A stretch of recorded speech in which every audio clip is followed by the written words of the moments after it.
Hello students. तो last video में 26th example तक का काम हमने कर लिया था। 27th एग्जाम्पल पे हैं हम।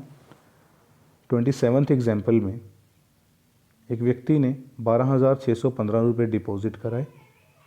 दो बच्चों के लिए उसने प्रिंसिपल के फॉर्म में जमा करवाए।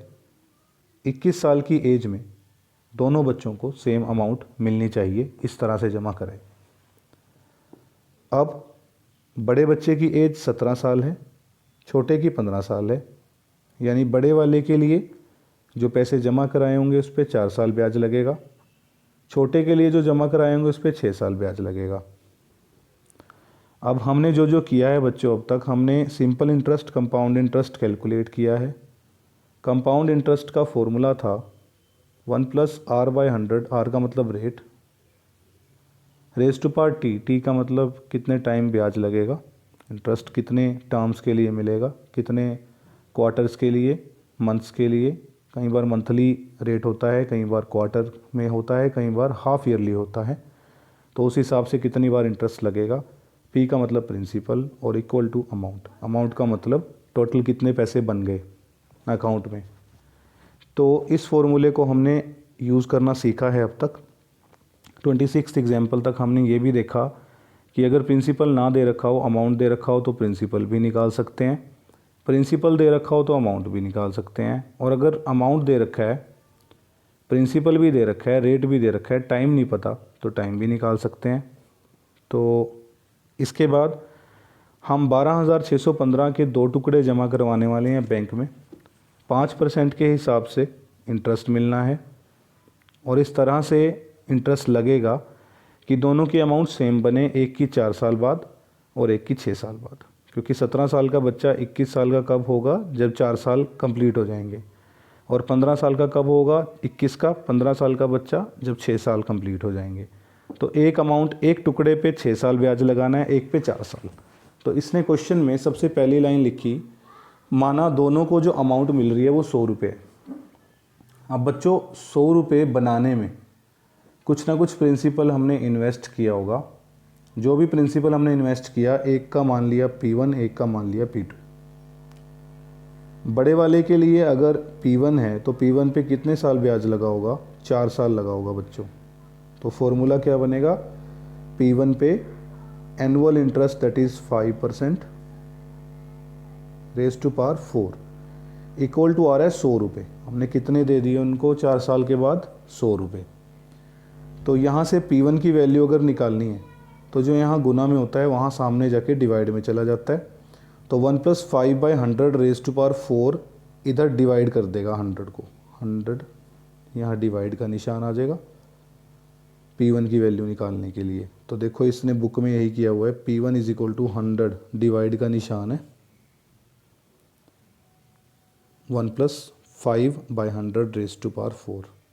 अब हमको पता है 1+5/100 रेज टू पावर 4 कितना बनेगा, 105/100।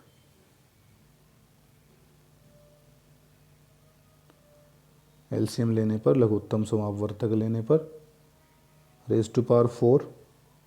अब 105 और 100 कितने पे कैंसिल होगा, 5 से, 21/20 पे। यानी 100 को डिवाइड कौन कर रहा है, 21/20 रेज टू पावर 4। अब हमको ये पता है जो डिवाइड में होता है वो उल्टा करके मल्टीप्लाई हो जाता है।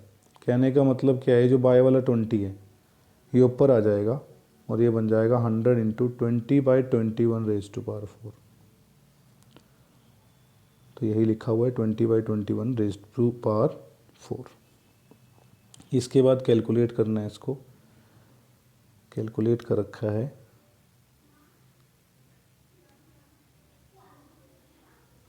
साइड में फॉर्मूला दिया हुआ है, ये भी आप देख सकते हो कि कैसे P की वैल्यू निकाल ली।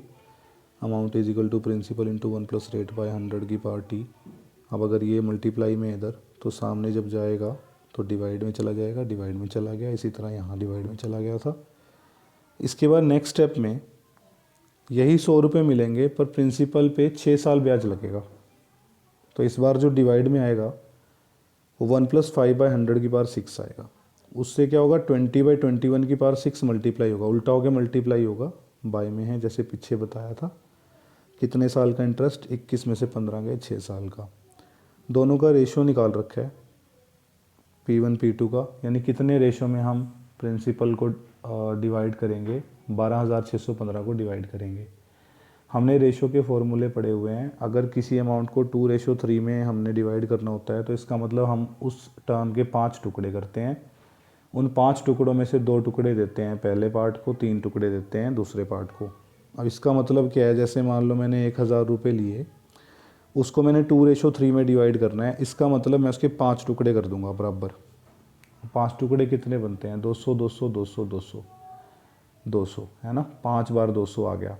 उसमें से 2 टुकड़े यहाँ देने हैं, दैट इज़ 400, 200 और 200 यहाँ दे दिया, और 3 टुकड़े देने हैं दूसरे वाली साइड पे, 600 हो जाएगा। तो इस तरह से रेशो बड़ा बेनिफिशियल चीज़ है, आगे जाके काम भी आएगा। तो अब रेशो निकालते हैं। रेशो के लिए P1 की वैल्यू याद होगी आपको, क्या आई थी, 100 इंटू 20/21 की पावर 4, और P2 की वैल्यू 100 इंटू 20/21 की पावर 6। अब यहाँ पे रेशो एक तरह से होता है इस तरह से। अगर मैं बात करता हूँ P1 रेशो P2, तो जब भी मैं इसको इमेजिन करूँगा दिमाग में, वो कैसे इमेजिन करूँगा, P1/P2। अब जब P1/P2 लिखोगे तो ये कैसा नज़र आएगा, 100 इंटू 20/21 की पावर 4, 100 इंटू 20/21 की पावर 6। ये कितने पे कैंसिल करेगा इसको, 20/21 की पावर 2 पे, यानी 1:20/21 की रेशो पावर 2 हो जाएगी। 20 का स्क्वायर 400 होता है, 21 का स्क्वायर 441 होता है, तो 400/441 आ गया। अब इसको जब आप फिर दोबारा वैसे ही इमेजिन करोगे रेशो को, जैसे इमेजिन करते हैं, तो क्या होगा, 441 ऊपर आ जाएगा, 400 नीचे आ जाएगा। तो 441 400 के रेशो में डिवाइड करना है। इसका मतलब मैंने जो भी अमाउंट थी उसके कितने टुकड़े करने हैं बच्चों, जैसे मैंने 2:3 में क्या किया था, 2 और 3 5 टुकड़े किए थे, वैसे ही 441 और 400 को जोड़ दो, उतने ही टुकड़े करने पड़ेंगे आपको। 841 टुकड़े करने हैं, जिसमें से 441 देने हैं पहले वाले बच्चे के लिए यानी P1 के लिए, और 400 टुकड़े देने हैं P2 के लिए। तो हम क्या करेंगे, 12,615 को 841 से भाग कर देंगे, 441 से मल्टीप्लाई करके P1 आ जाएगा। 441 से मल्टीप्लाई करके P1 आ गया, 400 से मल्टीप्लाई करके P2 आ जाएगा। यानी हम 6615 रुपये पे जब 5% 4 साल के लिए ब्याज लगाएंगे और 6,000 पे जब ब्याज लगाएंगे तो हमको सेम अमाउंट की प्राप्ति होगी। ठीक है बच्चों। तो नेक्स्ट क्वेश्चन है 28 क्वेश्चन। इसका अल्टरनेट भी दिया हुआ है इस एग्जाम्पल का। इसने बोला दोनों प्रिंसिपल ऐड होके दे रहे हैं 12,615 रुपये। अमाउंट दोनों की सेम है, चाहे मैं P1 पे 4 साल के लिए ब्याज लगाऊं, चाहे P2 पे लगाऊं 6 साल के लिए ब्याज। अब जो ब्याज हम लगा रहे हैं वो है 5% दोनों केसेस में, तो सेम टर्म होने के कारण कट जाएंगी टर्म्स। यहाँ 4 पावर है, ये काट के 2 पावर छोड़ देगा। यहाँ 2 पावर का मतलब 400/441, यानी P2 रहेगा P1 का 400/441। अब आप इस वाली वैल्यू को यहाँ पुट कर सकते हो, P2 की वैल्यू को जब पुट करेंगे तो क्या होगा, P1 प्लस क्या वैल्यू है 400/441 P1 इक्वल टू कितना है 12,615। इन दोनों को जोड़ोगे, एलसीएम लोगे तो ये बनेगा 841 841/441 P1 इक्वल टू आ रहा है 12,615। ठीक है बच्चों, क्योंकि जब भी P1 प्लस 400/441 P1 करोगे, P1 तो कॉमन आ जाएगा, अंदर क्या बचेगा 1 प्लस 400/441, एलसीएम लेने पे बनेगा 441 प्लस 400 और बाय में आएगा 441, दैट इज़ 841/441, ये P1 इंटू आ रहा है। और दोनों को जोड़ के क्या आ रहा था, P1 प्लस P2 कितना था 12,615। तो P1 की वैल्यू कितनी आएगी, ये जाएगा उधर, ये जाएगा बाय में। तो 441 इंटू 12,615/841, जो कि P1 की वैल्यू वैसे भी आ ही रही थी। 441 इंटू 1200 615 बाय 841। ठीक है बच्चों। नेक्स्ट क्वेश्चन है, आप इन दोनों मेथड का यूज़ करके इस क्वेश्चन को कर सकते हो। Next example number 28। A capital exceed B, as capital exceeds B's capital by 41/400 of B's capital. यानी बीज का जो भी कैपिटल, जो भी अमाउंट है, ए का अमाउंट बी के अमाउंट से ज़्यादा है। कितना ज़्यादा है? 41/400 ऑफ बीज कैपिटल। ऑफ का मतलब मल्टीप्लाई, यानी 41/400 इंटू बी एक तरह से, और एक्सीड कौन कर रहा है? ए, यानी A minus B is equal to this. तो इस लाइन को दोबारा जब पढ़ते हैं, ए का कैपिटल बी के कैपिटल से 41/400 ऑफ बी है, इतना ज़्यादा है। आगे कह रहा है बी इन्वेस्ट करता है अपनी कैपिटल को 3 साल के लिए 5% पे।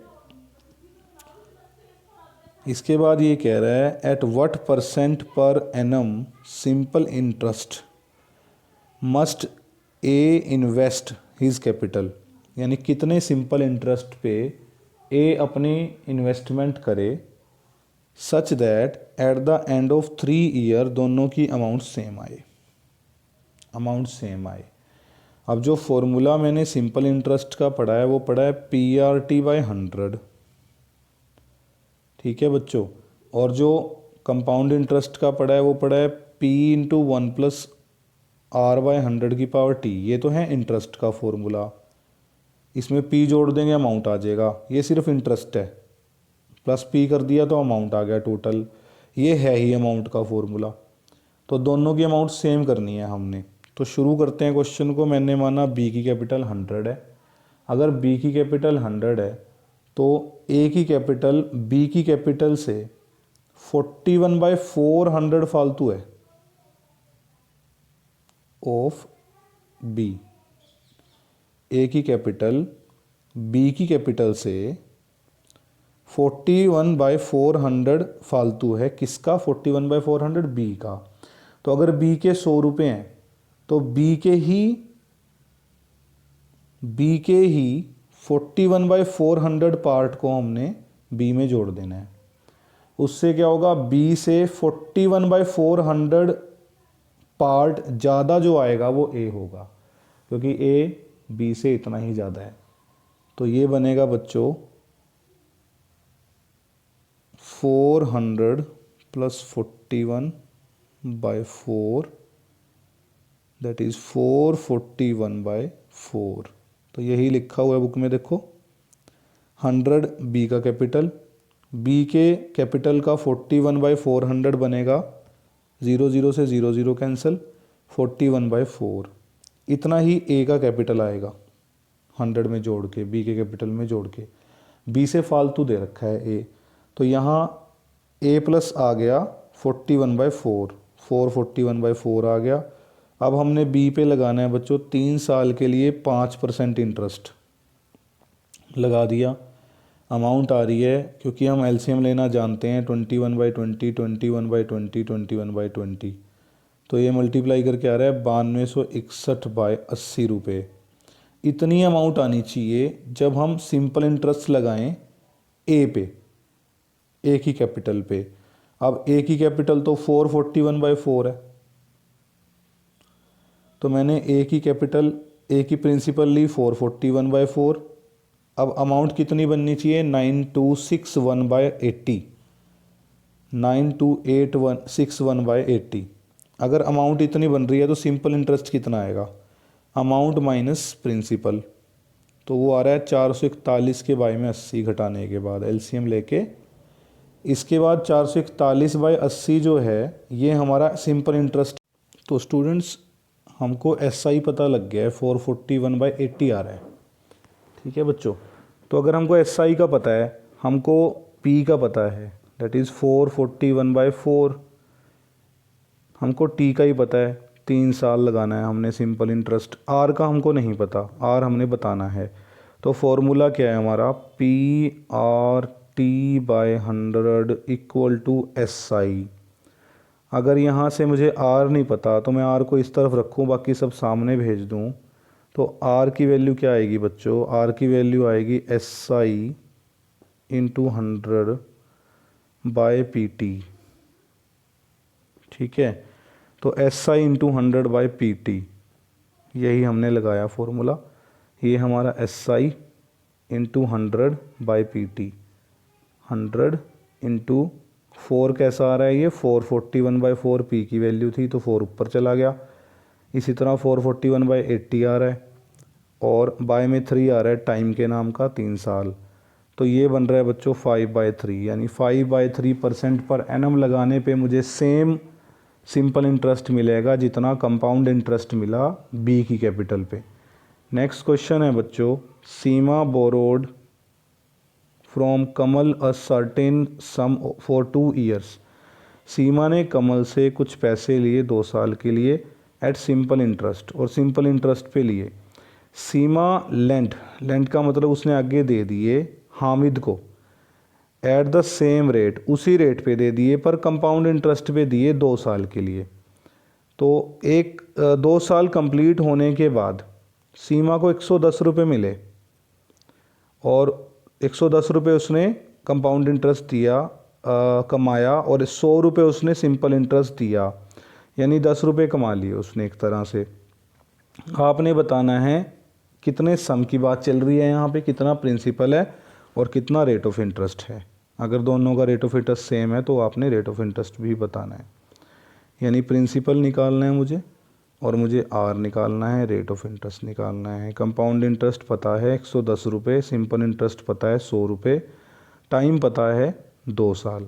अब बच्चों आपको याद होगा SI हो या CI हो, पहले साल में दोनों सेम आते हैं। कैसे? SI 1 साल के लिए कितना बनता है बच्चों, PR into 1 year, that is PR/100। ये तो बना SI। CI कितना बनता है, CI बनता है P इंटू 1 प्लस R/100 की पावर 1। 1 साल के लिए कितना आएगा, 1 माइनस प्रिंसिपल। ये कितना बनेगा, ये बनेगा P plus PR/100 minus principal. अब प्रिंसिपल से प्रिंसिपल कट गया, क्या बच गया, PR/100 PR/100, यानी CI हो या SI हो, 1 साल के लिए, 1 साल के लिए दोनों की वैल्यू सेम आती है। यानी कहने का मतलब क्या है कि अगर आपको CI और SI में केवल 10 रुपये का फ़र्क मिल रहा है, तो वो 10 रुपये किस वजह से हैं बच्चों, वो अगले साल की वजह से हैं। यानी पहले साल कोई फ़र्क नहीं आ रहा, दूसरे साल ही फ़र्क आएगा, पहले साल CI SI सेम होते हैं। अब बात करते हैं फ़र्क किधर कहाँ पे आता है। बच्चों जब आपने पहली बार प्रिंसिपल लगाया तो आपको उस पे पहले साल के लिए जो भी इंटरेस्ट मिला, मान लो आपको इंटरेस्ट मिला M, तो कंपाउंड इंटरेस्ट और सिंपल इंटरेस्ट में क्या फ़र्क होता है, जो सिंपल इंटरेस्ट होता है उसमें प्रिंसिपल यही रहता है, बट कंपाउंड इंटरेस्ट में प्रिंसिपल बन जाता है ये P प्लस M। कहने का मतलब जो डिफरेंस आ रहा है दोनों साल का, वो डिफरेंस इस M की वजह से आ रहा है। ठीक है बच्चों, अब बात करते हैं सिंपल इंटरेस्ट की। जहाँ तक सिंपल इंटरेस्ट का पता है हमको, सिंपल इंटरेस्ट जितना पहले साल मिलता है उतना ही दूसरे साल मिलता है। क्यों? क्योंकि प्रिंसिपल सेम रहता है। मान लो 100 रुपये की बात है, 10% ब्याज मिलना है, पहले साल कितना मिलेगा, 10 रुपये, और दूसरे साल कितना मिलेगा, अगर 2 साल का निकालें तो कितना होगा, 10% के हिसाब से 2 साल का PRT कितना बनेगा बच्चों, 20 रुपये। यानी पहले साल तो 10 मिल ही गया था, यानी अगले साल भी कितना मिला मुझे, 10 ही मिला, तभी तो टोटल 2 साल का 20 बन रहा है। 2 साल का 20 बन रहा है, पहले साल 10 मिला था, यानी दूसरे साल भी 10 रुपये ही मिले हैं। यानी अगर मैं सिंपल इंटरेस्ट की बात करूं 2 साल के, अगर ये बोल रहा है कि 100 रुपये मिले 2 साल के SI के, तो दोनों साल कितने मिले होंगे बच्चों, दोनों साल 50-50 रुपये मिले होंगे, पहले साल भी और दूसरे साल भी। अब अगर पहले साल भी 50 रुपये मिले हैं, दूसरे साल भी 50 रुपये मिले हैं, तो कंपाउंड इंटरेस्ट में पहले साल कितना मिला है 50 रुपये, दूसरे साल कितना मिला है 60 रुपये।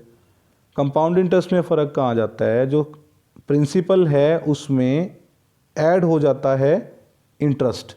यानी अगर मेरा प्रिंसिपल P है तो सिंपल इंटरेस्ट या कंपाउंड इंटरेस्ट पहले साल का 50 रुपये, दूसरे साल का कितना आ रहा है बच्चों 60 रुपये। वो 60 रुपये किस पे मिला है P+50 पे।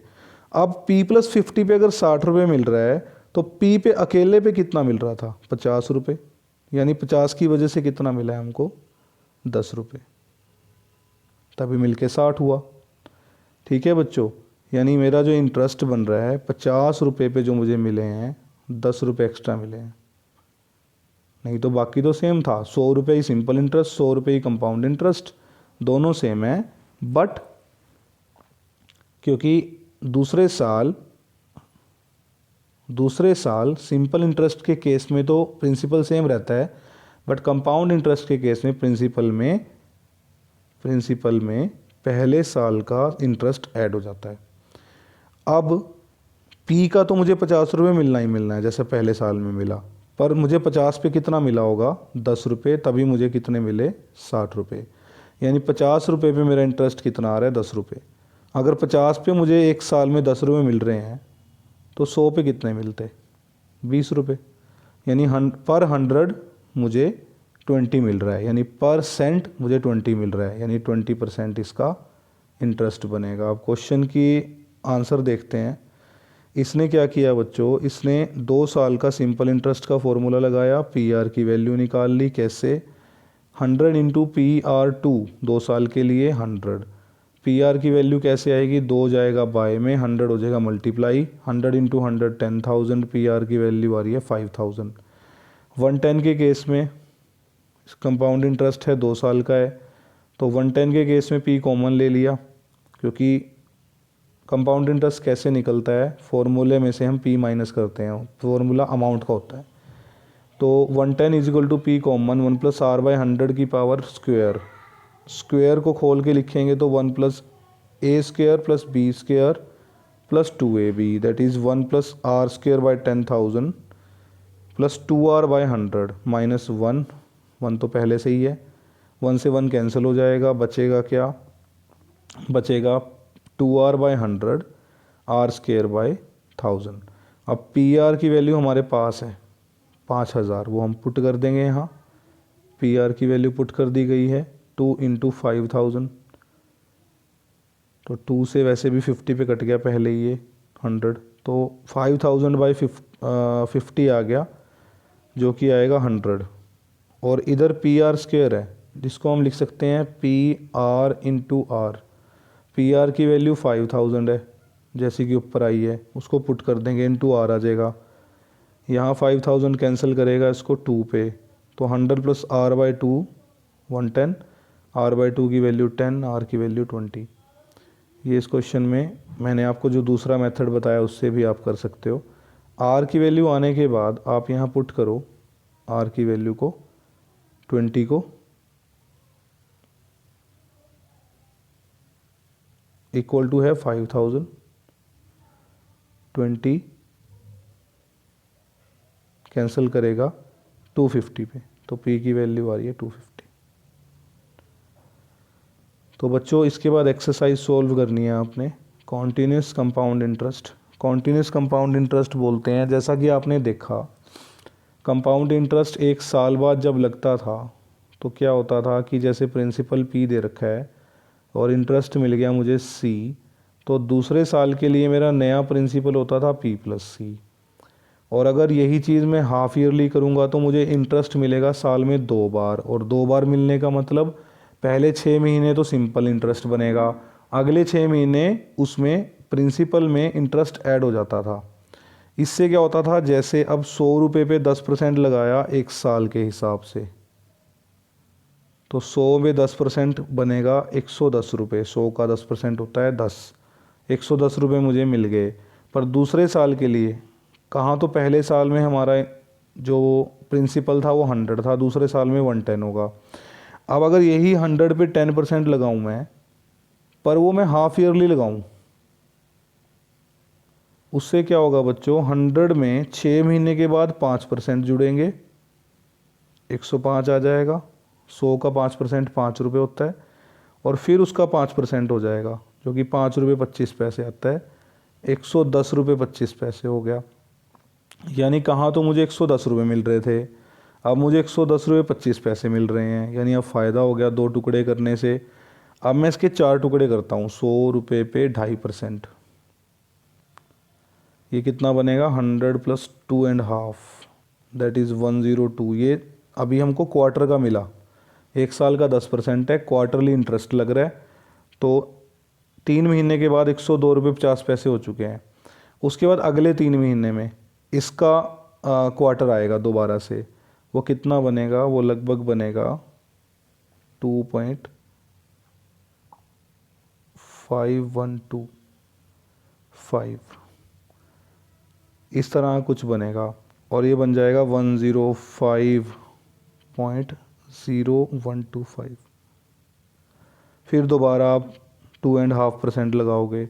जब 2.5% लगाओगे तो दोबारा से ये 2.625 इस तरह से कुछ आएगा। फिर दोबारा लगाओगे 107 रुपये, लगभग 107 रुपये 65 पैसे। फिर दोबारा लास्ट में, ये अभी क्या हो रहा है, 3 महीने बाद, फिर दोबारा 3 महीने बाद, 6 महीने हो गए, फिर दोबारा 3 महीने बाद, 9 महीने हो चुके हैं, 1 साल पूरा नहीं हुआ अभी। 1 साल पूरा करते हुए हम आ जाएंगे 67 कुछ पे। जब ये ऐड होगा तो ये बनेगा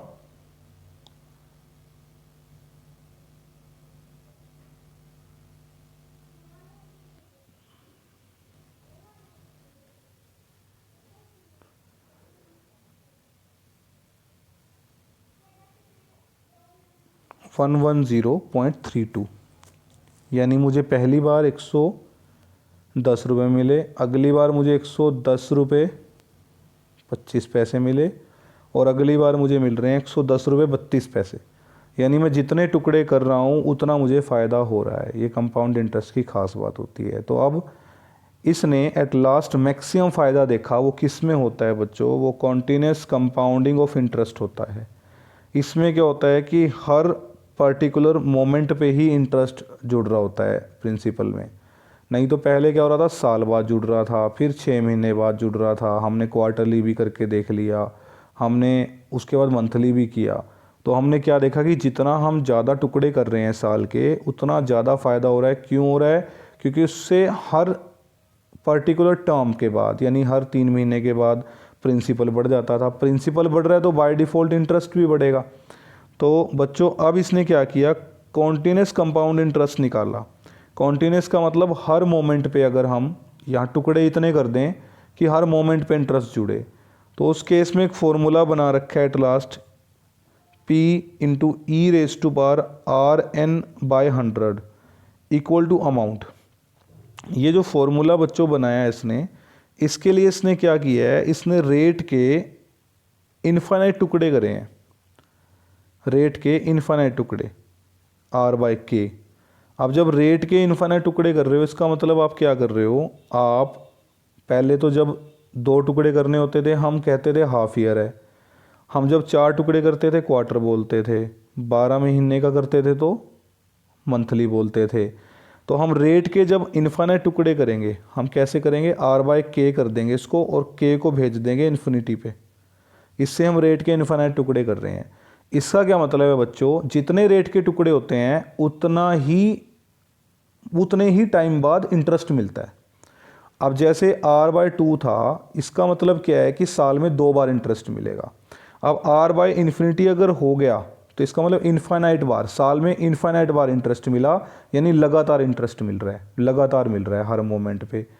तो इसके लिए इसने क्या किया, K टुकड़े कर दिए R के, और उस K को मल्टीप्लाई कर दिया N से।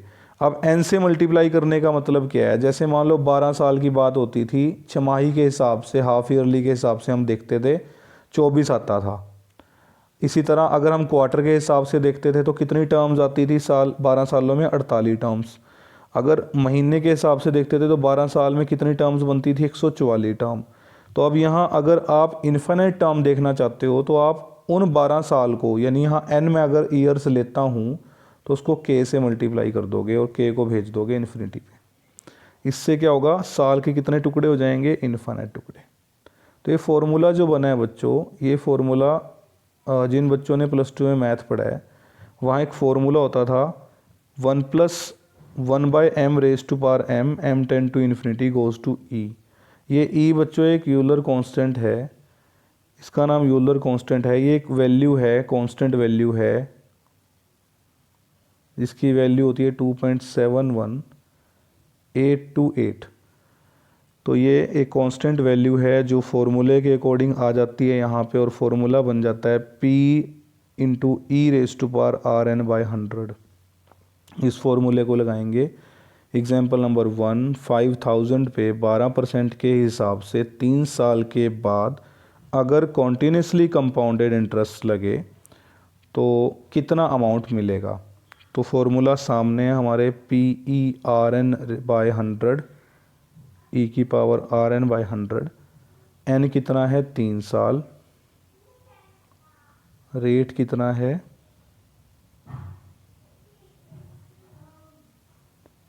12%, और p कितना है 5000 रुपये। तो 5000 रुपये लगाएंगे, इसको लगाया हुआ देखो 5000, e का मतलब 2.71828, r12, n3/100, ये फॉर्मूला था। अब ये वैल्यू कैलकुलेट करने के लिए मुझे log लगाना पड़ेगा, तो log लगाया हुआ है।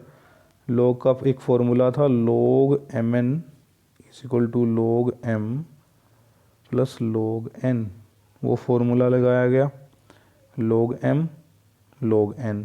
अब ये फॉर्मूला जब हम देखते हैं कि ये 0.36 आगे कैसे आया, तो उसके लिए हम याद करते हैं कि जब भी log m की पावर k पे लगता है तो log k log m आता है ये। तो ये वैल्यू कैलकुलेट करने के लिए आपको जाना पड़ेगा log टेबल में। log टेबल आपको सिखा रखी है। जैसे 5000 की बात करें, इसमें डेसिमल से पहले 4 नंबर हैं। 5000 हैज़ 4 नंबर्स, डेसिमल से पहले इसके 4 नंबर हैं, जिसको हम बोलते हैं यूनिट्स प्लेस, टेंस प्लेस। आपको पता है इस बारे में, इकाई, दहाई, सैकड़ा, हज़ार, 10,000। तो unit place, tens place, hundred place, thousand place. तो ये 4 प्लेस बन गए डेसिमल से पहले। तो 4 में से 1 घटाओगे 3 आएगा। जो भी हम log टेबल में देखने वाले हैं, हम 50 को 0 पे देखने वाले हैं, उसके आगे हम 3 पॉइंट के आगे लिखेंगे, उसके आगे 3 लगा देंगे। तो आंसर देखो आप यहाँ 3 पॉइंट समथिंग ही है। तो एक बार log टेबल पे लेके चलते हैं आपको। एक पिछली वीडियोस में log एंटी log दोनों सिखा रखे हैं मैंने। 50 को जब 0 पे देखते हो आप, ये है log टेबल बच्चों, एंटी log टेबल भी इसी में है। तो ये भी देखना है कि आप कभी गलती से एंटी log टेबल में ना देख लो। तो यहाँ 50 को 0 पे देखना है हमने, दैट इज़ 6990, 6990। 50 0 पे आ रहा है 6990। तो जो भी आंसर आएगा वो 3 पॉइंट आना था, तो इसलिए 3.6990 हो जाएगा बच्चों ये,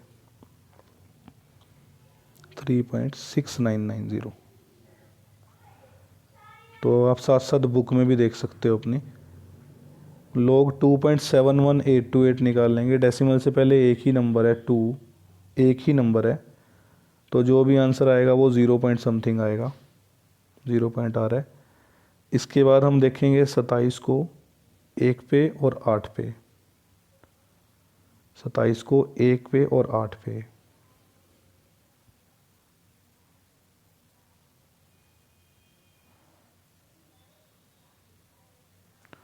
सताईस 1 पे 4330,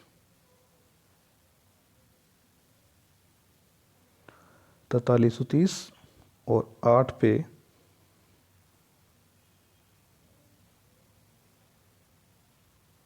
13। तो 4330 में 13 जोड़ के जो आएगा 4343, वो हमारा आंसर बनेगा। तो 43 ही आ रहा है बच्चों इसका। 4343 0.4343 कैलकुलेटर में 0.36 मल्टीप्लाई करोगे। कैलकुलेटर का यहाँ मतलब है जनरल कैलकुलेटर, साइंटिफिक अगर अलाउड होता तो लोग लगाने की ज़रूरत नहीं थी आपको टेबल से, आप सीधा साइंटिफिक कैलकुलेटर में कैलकुलेट कर सकते थे, बट लोग टेबल ले जानी पड़ेगी पेपर में और साइंटिफिक कैलकुलेटर अलाउड नहीं होगा। तो ये मल्टीप्लाई होंगे सिंपल कैलकुलेटर से। आंसर बन रहा है 3.8555। ये लॉग की वैल्यू है, जब लॉग को उधर भेजेंगे एंटी लॉग बन जाएगा 3.855 का एंटी लॉग। यहाँ हम थ्री का काम केवल इतना है कि जो भी आंसर आएगा उसकी 4 डिजिट डेसिमल से पहले रखनी है, और डेसिमल के बाद वाली वैल्यू को ही हम एंटी लॉग टेबल में देखते हैं। 85 को 5 और 5 पे, 85 को 5 और 5 पे देखना है, that is 0.85, you can see 0.85, 5 पे 7161 और फिर दोबारा 5 पे 8, तो ये बनेगा 7169।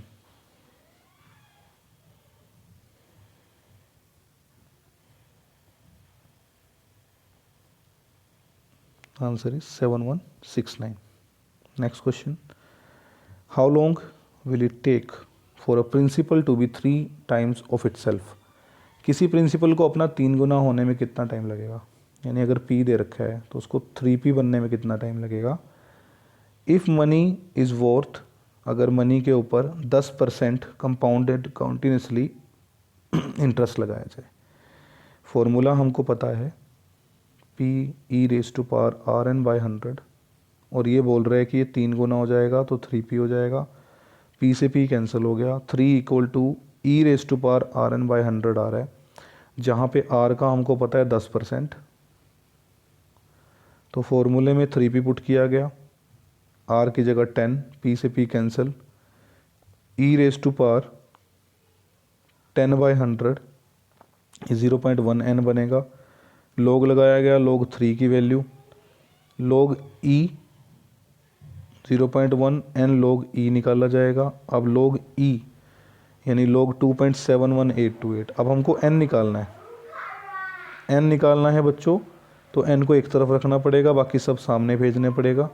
पावर आगे आ गई थी तो ये पावर सामने जाके बाय में चली जाएगी, log e भी बाय में चला जाएगा, तो आप देख सकते हो बाय में आ गया। n को हमने केवल एक तरफ रखा, बाकी सब सामने भेज दिए, तो ये वैल्यूज़ आई हैं। log 3 की वैल्यू 0.4771। ये कैसे आई, 3 में एक डिजिट ही है डेसिमल से पहले, तो जो भी आंसर आएगा वो 0 पॉइंट समथिंग आएगा। टेबल में 3 का मतलब है आपने 3.000 को देखना है, 30 को 0 पे देखेंगे टेबल में,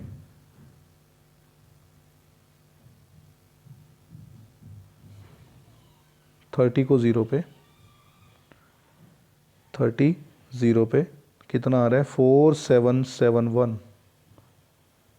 4771, तो 4771 ही पुट किया हुआ है, 0.4771। बाय में आ रहा है 0.1 जो कि था मल्टीप्लाई में, और n के सामने भेजा तो बाय में चला गया। log 2.71828 हमने कैलकुलेट किया था, 0.4343 आया था, वही आएगा सेम, 0.1 भी है। कैलकुलेट करके आंसर आ रहा है 11 साल, तो इसका आंसर है 11 ईयर्स। इसके बाद आपने एक्सरसाइज ट्राई करनी है बच्चों। नेक्स्ट वीडियो में इफ़ेक्टिव रेट ऑफ इंटरेस्ट पे जाएंगे।